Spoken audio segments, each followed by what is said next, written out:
అందరికీ నమస్కారం. సప్తర్షి దామన్ సొల్యూషన్స్కి స్వాగతం. నేను ఆదివరలక్ష్మి. ఈరోజు మనం చెప్పుకోబోయే టాపిక్ సెల్ఫ్ డెవలప్మెంట్. ఈ రోజుల్లో మనము విద్యను అభ్యసిస్తున్నాము, కానీ ఆ విద్య మనకి ఒక 50% ఉపయోగపడుతుంది అన్నమాట.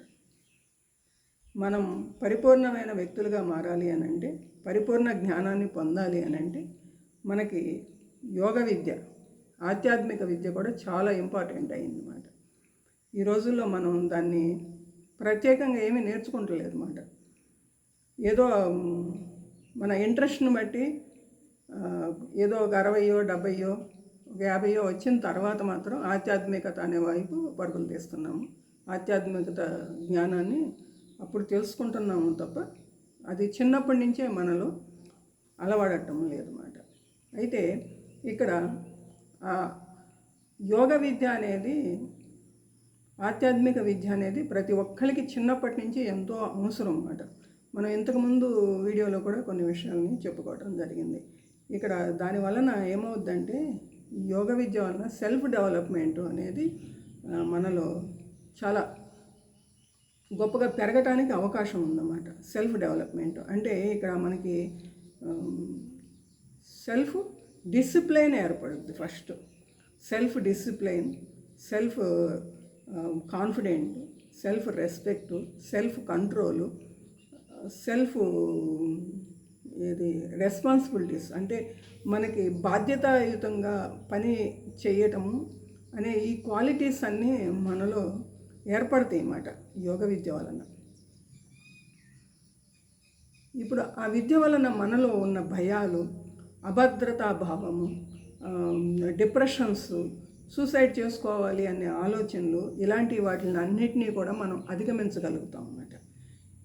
ఎందుకంటే ఎప్పుడైతే మీ సెల్ఫ్ అంటే మనం ఎప్పుడైతే మన మైండ్ హెల్తీగా ఉంటుందో, మన మైండ్ని మన కంట్రోల్లో అంటే మనం పెట్టుకోగలుగుతాము, మన కంట్రోల్లో పెట్టుకోగలుగుతాము. అప్పుడు మనము చాలా ఏ నిర్ణయాన్ని తీసుకున్నా సరే ఆలోచించి దానిలో విచక్షణ జ్ఞానం అనేది ఉంటుంది అన్నమాట. విచక్షణ జ్ఞానంతో ఆలోచిస్తాం అన్నమాట. ఇవన్నీ ఏంటంటే ఈ సెల్ఫ్కి సంబంధించిన అన్నీ కూడా వ్యక్తిని స్ట్రాంగ్ చేయటానికి అన్నమాట. స్ట్రాంగ్ చేయటమే కాకుండా అతను ఏ పని చేయాలన్నా సరే సరి అయిన నిర్ణయం తీసుకుని సరిగా ఆలోచించి ఆ పనిని నిర్వహించటం జరుగుద్ది అన్నమాట. ఈ సెల్ఫ్ కంట్రోల్ అన్నది ఏం చేస్తుంది అని అంటే, వ్యక్తిని తొందరపాటికి గురి చేయకుండా ఏది చేసినా ఆలోచింపజేస్తుంది అన్నమాట. ఇప్పుడు చూసారా, సొసైటీలో మన యొక్క మైండ్ చాలా వీక్ అయిపోయింది అన్నమాట.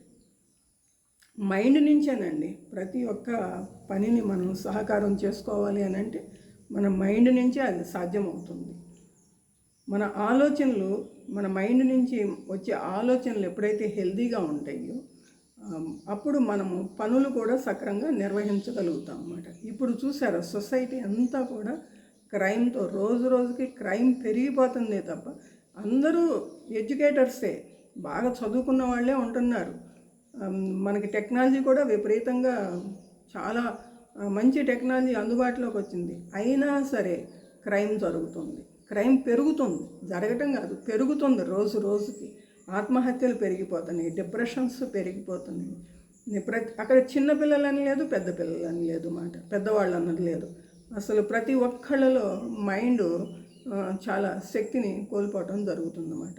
మైండ్ శక్తివంతంగా ఉండట్లేదు, మైండ్ వీక్ అయిపోయింది. ప్రతి ఒక్కరికి మైండ్ వీక్ అయిపోయింది అన్నమాట.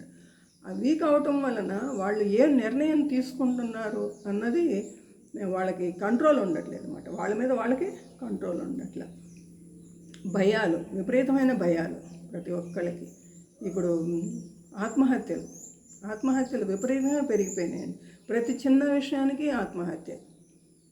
అది చాలా వినటానికే చాలా బాధాకరంగా ఉంటుందన్నమాట. ఇప్పుడు ప్రతి చిన్న విషయానికి ఆత్మహత్య చేసుకుంటున్నారు అని అంటే వాళ్ళు మైండ్ హెల్తీగా లేదని అర్థం అన్నమాట.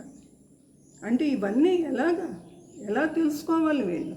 ఏదో మనం మీటింగ్లు పెట్టుకుని, ఏదో చర్చలు పెట్టుకుని, టీవీ ఛానల్స్లో చర్చలు పెట్టుకుని వాళ్ళని మీరు గమనిస్తూ ఉండాలండి. ఆత్మహత్య చేసుకోవాలి అనుకున్న వాళ్ళు సిమ్టమ్స్ ఎలా ఉంటాయి ఎప్పుడు గమనిస్తూ ఉండాలంటే ఎవరికి ఉందండి టైం ఈ రోజుల్లో?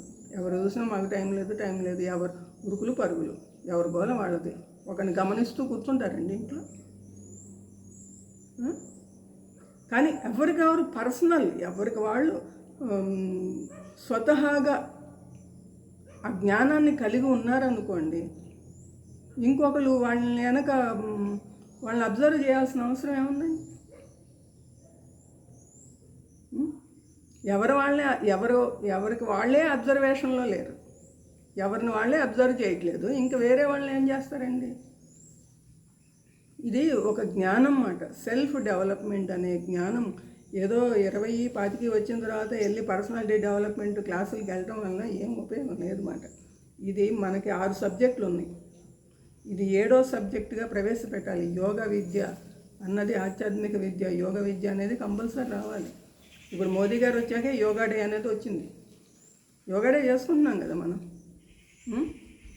అదొకటి ఉంది అని గుర్తించాం కదా. మరి అది శరీరానికి యోగా డే, మరి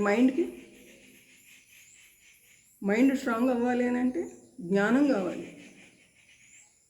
జ్ఞానం కంపల్సరీ. నాలెడ్జ్ అంటే మన హెల్తీ మైండ్ కలిగి ఉండాలి, మన సెల్ఫ్ డెవలప్మెంట్ జరగాలి అని అంటే తప్పనిసరిగా ఆ జ్ఞానం చిన్నప్పటి నుంచి కూడా మనం అందరం కూడా నేర్చుకోవాల్సిన అవసరం ఉంది.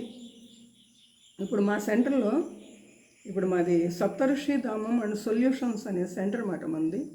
ఇక్కడ ఆధ్యాత్మిక జ్ఞాన విద్యా కేంద్రం అన్నమాట. ఇది ఆధ్యాత్మిక జ్ఞాన విద్యా కేంద్రం.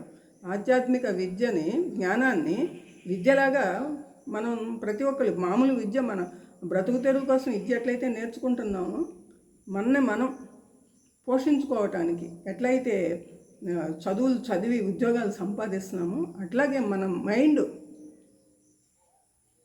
మైండ్ని మన అధీనంలో ఉంచుకోవటానికి కూడా యోగ విద్య చదివి తీరాల్సిందే, తెలుసుకుని తీరాల్సిందే. అప్పుడు ఈ డిప్రెషన్స్ అనే వాటిని నుంచి మనం తప్పించుకోగలుగుతాం. ఆత్మహత్యలు అనే వాటి నుంచి మనం తప్పించుకోగలుగుతాము. ఈ భయాలు, అనవసరమైన భయాలు ఉంటాయి అన్నమాట చాలామంది. ఆ భయాల నుంచి కూడా మనము విముక్తి పొందుతాం అన్నమాట. అంటే మనం తెలుసుకోవాలి, ఆ నాలెడ్జ్ని మనం తెలుసుకోవాలి అని అంటే మనకి తప్పనిసరిగా స్కూల్స్లోనే సాధ్యమవుద్ది. బయట చెప్తాము కానీ ఎంతమంది వస్తారు? అందరూ తెలుసుకోలేరు కదా. అదే స్కూల్లో ఒక సబ్జెక్టుగా దీన్ని యోగ విద్య అనేది ఒక సబ్జెక్టుగా నిర్వహించారనుకోండి, వాడి మైండ్, వాడి బాడీ, వాడు సోల్ అన్నిటినీ కూడా ఎలా నిర్వహించాలి అన్నది అక్కడ చిన్నప్పటి నుంచి నేర్చుకోబడినప్పుడు ఒక హెల్తీ పర్సన్, ఒక నాలెడ్జ్ అంటే ఒక జ్ఞానవంతమైన వ్యక్తిగా తయారయ్యి వాడు సమాజంలోకి రావడం జరుగుతుందన్నమాట. చూసారా, సెల్ఫ్ డెవలప్మెంట్ అనేది చాలా చాలా ఇంపార్టెంట్ అండి. సెల్ఫ్ డెవలప్మెంట్ చెప్పుకున్నాం కదా మనం. ఫస్ట్ అక్కడ వాడికి సెల్ఫ్ డిసిప్లైన్ అనేది ఏర్పడుతుందన్నమాట. అది ఎవరో 100కి 5 మంది 10 మంది తయారైతే ఏం ఉపయోగం లేదు. 100కి 90 మంది తయారవ్వాలి. అప్పుడే సొసైటీ సుభిక్షంగా ఉంటుందన్నమాట. సొసైటీ అంటే మళ్ళీ వ్యక్తులే, అందరూ చాలా ప్రశాంతంగా జీవించగలుగుతారు. లేకపోతే భయాలతోనూ అభద్రతా భావంతోనూ జీవించాల్సి వస్తుందన్నమాట. అందరికీ నమస్కారం.